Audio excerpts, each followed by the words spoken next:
अस्सलाम वालेकुम।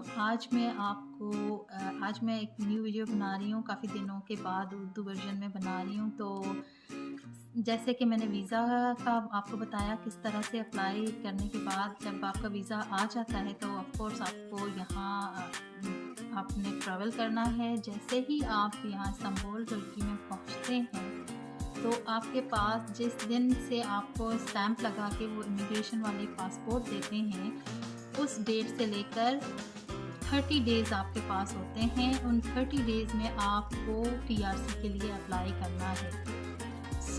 30 डेज़ का मतलब ये नहीं है कि आप लास्ट डे को करें, बेहतर है कि आप जितना जल्दी हो सके आप टीआरसी के लिए अप्लाई कर दें।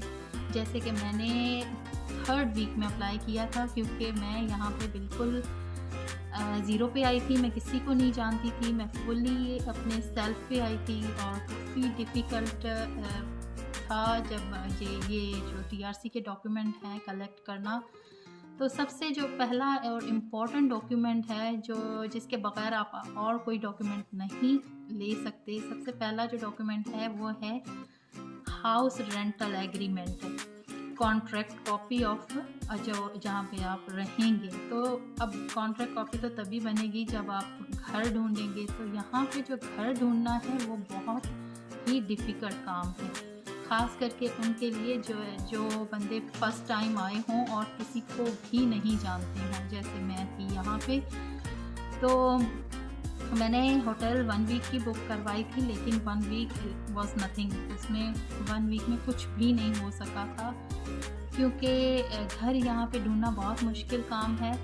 तो सबसे पहले तो मैंने घर ढूँढा, बहुत मुश्किल के बाद 2 हफ़्ते के बाद मुझे घर मिला। और घर ढूँढने के बाद मैंने वो रेंटल लिया। और रेंटल का क्या प्रोसेस है वो मैं आपको बताऊँगी अदर वीडियो में, क्योंकि वो थोड़ा लंबा है प्रोसेस और मैं ये वीडियो बहुत लंबी हो जाएगी।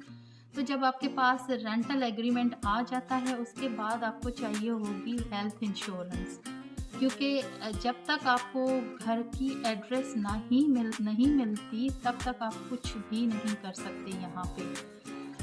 तो जब आपको रेंटल मिल गया एग्रीमेंट, उसके बाद आपके पास एड्रेस आ गई, अब आप कहाँ रह रहे हैं आपके पास एड्रेस है, अगर आप वहाँ से अरेंजमेंट कर लेते हैं अपनी कंट्री से यहाँ पे रेंटल, लेकिन वैसे ये पॉसिबल नहीं है कि आप बाहर से घर का अरेंजमेंट कर लें, क्योंकि ये थोड़ा डिफ़िकल्ट है। इतना कहने को तो आसान लगता है लेकिन है बहुत मुश्किल।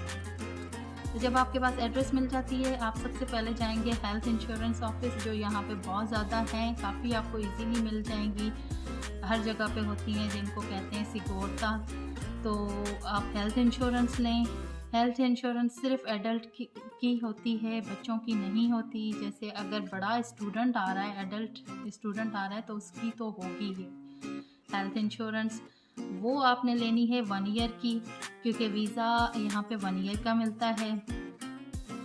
मिनिमम 1 ईयर की लेनी है, अगर आप चाहें तो ज़्यादा ले लें। उसके बाद जो है हेल्थ इंश्योरेंस 500 से लेकर 1500-2000 लीरा तक चली जाती है, डिपेंड करता है आप कौन सी लेना चाह रहे हैं। तो उसके बाद जो है 3rd डॉक्यूमेंट जाएगा टैक्स नंबर। टैक्स नंबर आपको यहाँ के टैक्स ऑफिस से लेना होता है, या आप ऑनलाइन भी ले सकते हैं, वो भी एड्रेस के बगैर नहीं मिलता, तो उसमें भी आपको एड्रेस की नीड होती है, तो ये भी घर एग्रीमेंट के बाद ही मिलेगा।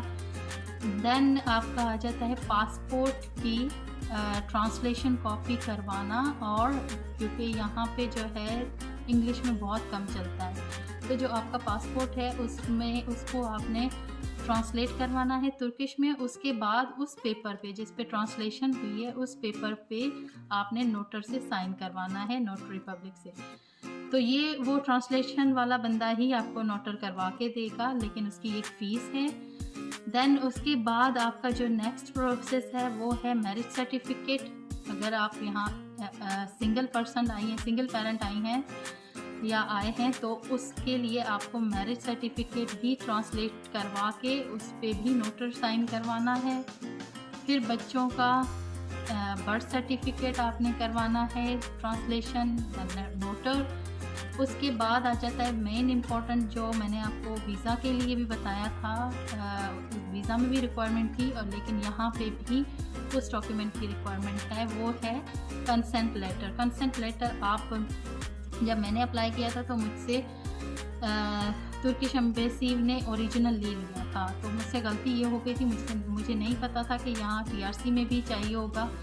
लेकिन मेरे पास फ़ोटोकॉपी था, लेकिन थोड़ा-सा पाकिस्तान कॉन्सुलेट वालों ने प्रॉब्लम किया था, उन्होंने कहा कि ओरिजिनल दिखाएँ और ये थोड़ा-सा प्रॉब्लम हुआ था। देन फिर आपको मैं यही सजेशन करूँगी, अगर तो वो ओरिजिनल ले रहे हैं तो आप दूसरा बनवा के लाएँ यहाँ पे आने से पहले। वो आप ले जाएँ सेम ट्रांसलेटर के पास और ट्रांसलेटर आपको ट्रांसलेशन करके नोटर से साइन करवा के देगा। उसके बाद जो नेक्स्ट डॉक्यूमेंट है वो है बैंक अकाउंट। बैंक अकाउंट आपने कौन-सी बैंक में ओपन करवाना है। यहाँ तुर्की जब आएँगे तो मोस्टली बैंक अकाउंट फॉरेनर को या तो कम ओपन करके देते हैं, और अगर करके देते हैं तो वो कहते हैं कि टीआरसी दिखाएँ। तो as we don't have TRC, तो हमने सिर्फ मुझे 2 बैंक्स मिली थी, एक ज़रात बैंक और एक वक़ीफ़ बैंक। उन्होंने एक्सेप्ट किया था, लेकिन उनकी 2 कंडीशंस थी। ज़रात बैंक की कंडीशन थी कि आप 3000 यूएसडी फॉर 3 महीने के लिए डिपॉज़िट करेंगे तो हम आपको खोल के देंगे, अकाउंट ओपन करके देंगे। और जो वक़ीफ़ बैंक है वो उनकी जो कंडीशन थी उनकी ये थी कि आप around, I don't remember exactly, but 1600 से लेकर जो है 1600 से लेकर 2000 तक, 2000 लीरा तक उनकी फ़ीस थी कि ये आप सबमिट कराएं, फिर हम आपको ओपन करके देंगे अकाउंट। जो 2000 मैंने सपोज़ मैंने दिए, लेकिन वो 2000 काउंट नहीं होगी, एज़ उनकी फ़ीस होगी। तो एनीवे मैंने एक बैंक में अकाउंट ओपन करवाया। उसके बाद आ जाती है आपकी bank statement. Bank statement same वही है, 500 यूएसडी फॉर 1 ईच एप्लीकेशन। अगर आपके 15 जैसे 3 आप लोग हैं, 2 बच्चे और 1 मदर हैं, तो उनके लिए $1500 फॉर 1 मंथ। तो इस हिसाब से आपको 6 महीने की स्टेटमेंट होनी चाहिए। तो 1500 टाइम्स 6 कर लें, उतना आपके पास अमाउंट आपकी तुर्किश बैंक में होना चाहिए। और बेहतर ये है, जहाँ से आपकी इनकम आ रही है, तो आप बेहतर यही है कि जितनी आप स्टेटमेंट ज़्यादा लगाएंगे वो थोड़ा इजी रहता है, उसमें ज़्यादा प्रॉब्लम नहीं होता। क्योंकि आजकल फिर मैंने सुना है कि काफ़ी स्ट्रिक्ट कर रहे हैं कि अगर आपकी इनकम मंथली आ रही है, मंथली इनकम भी अगर आप शो करें तो वो बेहतर है। तो ये सारे डॉक्यूमेंट हैं टीआरसी के लिए। और इस हवाले से आपको कोई भी क्वेश्चन हो, कुछ भी पूछना चाह रहे हो, स्पेशली आजकल जो लोगों को प्रॉब्लम हो रहा है वो है कंसेंट लेटर में, क्योंकि ये कंसेंट लेटर जो रिन्यू हो रही हैं टीआरसी, उनमें भी मांग रहे हैं। स्पेशली जो यहाँ पे अकेली मदर्स या फादर्स के साथ बच्चे हैं, उनके साथ ये लेटर जाता ही है। तो अगर उस हवाले से आपने क्वेश्चन पूछना है तो वो ज़रूर आप पूछ सकते हैं, क्योंकि कंसेंट लेटर, अच्छा ये कंसेंट लेटर और बर्थ सर्टिफिकेट, मैरिज सर्टिफिकेट, ये 3 लेटर जब आपको मिल जाते हैं तो ये आपने पाकिस्तान कॉन्सुलेट, उसके बाद नोटरी के बाद पाकिस्तान कॉन्सुलेट से साइन करवाने हैं, जिसकी $20 ईच डॉक्यूमेंट है। जैसे 3 है तो $60 आपकी फ़ी लगेगी। और यहाँ पे मैं मेंशन कर दूँ कि पाकिस्तान कॉन्सुलेट डॉलर्स में पेमेंट लेता है, तो आप अपने डॉलर ज़रूर रखिएगा। और उसके बाद जो है, जब पाकिस्तान कॉन्सुलेट से ये साइन हो जाएंगे, फिर यहाँ पे ये जो है, यहाँ इनकी ऑफ़िस है जिनको कहते हैं कायम मकाम ऑफ़िस, जनरल डायरेक्टर ऑफ़िस, वहाँ से आपको साइन कराने हैं। वो फ्री ऑफ कॉस्ट है, वो कोई पैसे नहीं लेती आपसे, वो आपको साइन करके देंगे, स्टैम्प करके देंगे। जब ये सारे डॉक्यूमेंट आपके कलेक्ट हो जाएं, फिर आप फिल करें फॉर्म फिल कर लें। वो आपको डेट देंगे कि 1 वीक के बाद की डेट होती है कि आप इस वीक पे ये डॉक्यूमेंट आके सबमिट कराएं। तो इसीलिए मैंने आपको कहा था, क्योंकि ये डॉक्यूमेंट टाइम टेकिंग है, तो इनको आप पहले से ही रेडी करके फिर आप फॉर्म फिल करें। हो सकता है फॉर्म फिल करने के बाद भी आपको डॉक्यूमेंट की नीड हो, तो आफ्टर 1 वीक वो आपको कॉल करेंगे, इंटरव्यू होगा। इंटरव्यू तो जस्ट नाम का होता है, बस वो डॉक्यूमेंट कलेक्ट करते हैं।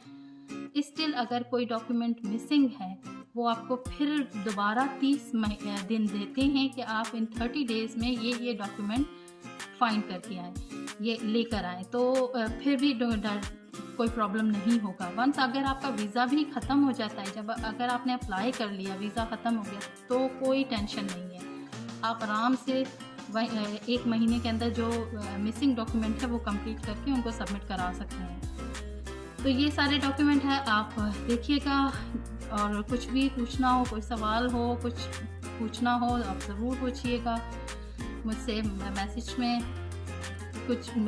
कोई भी डॉक्यूमेंट जो आपको ना समझ आया हो तो मुझे ज़रूर बताइएगा। बाकी घर का जो है वो किस तरह से आपने ढूँढना है, उसके लिए मैं आपके लिए एक और वीडियो बनाऊँगी, क्योंकि घर फाइंड करना यहाँ पे थोड़ा मुश्किल है और थोड़ी-सी कंडीशंस भी हैं।